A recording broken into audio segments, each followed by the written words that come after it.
अरविंद केजरीवाल की सरकार के खिलाफ एक बहुत बड़ा राजनीतिक षड्यंत्र प्लान किया जा रहा है।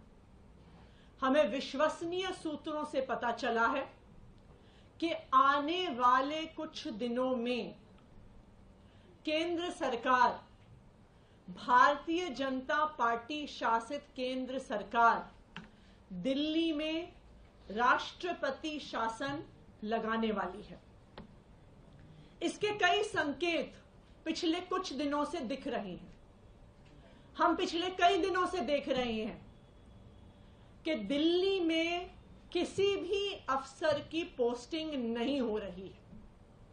जो आईएएस अफसर हैं उनकी पोस्टिंग एमएचए द्वारा कंट्रोल्ड होती है, लेकिन पिछले कई महीनों से किसी भी सीनियर आईएएस अफसर की पोस्टिंग दिल्ली में नहीं हुई। दूसरी बात, दिल्ली के अंदर कई विभाग खाली हैं, वहां पर अफसर पोस्टेड नहीं है, लेकिन फिर भी दिल्ली के अंदर किसी भी अफसर को नहीं लगाया जा रहा। तीसरी बात, एलजी साहब पिछले एक हफ्ते से एमएचए को बार बार बिना किसी कारण के दिल्ली सरकार को लेके चिट्ठियां लिख रहे हैं।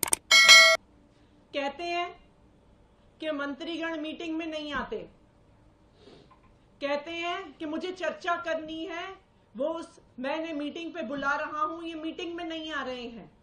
ये वही एलजी साहब हैं जो कोर्ट में खड़े होके कहते हैं कि जी ये ट्रांसफर्ड सब्जेक्ट है, मेरा इससे कोई लेना देना नहीं है। तो जब आप कोर्ट में कहते हैं कि आपका पानी के मुद्दे से, पोल्यूशन के मुद्दे से कोई लेना देना नहीं है, जब वो ट्रांसफर्ड सब्जेक्ट है, तो आप एमएचए में उसके बारे में चिट्ठी क्यों लिख रहे हैं? चौथा, दिल्ली सरकार के अफसरों ने मॉडल कोड ऑफ कंडक्ट का बहाना बनाकर किसी भी मीटिंग में आना बंद कर दिया है, चाहे वो कितने ही इंपॉर्टेंट मुद्दे पर हो।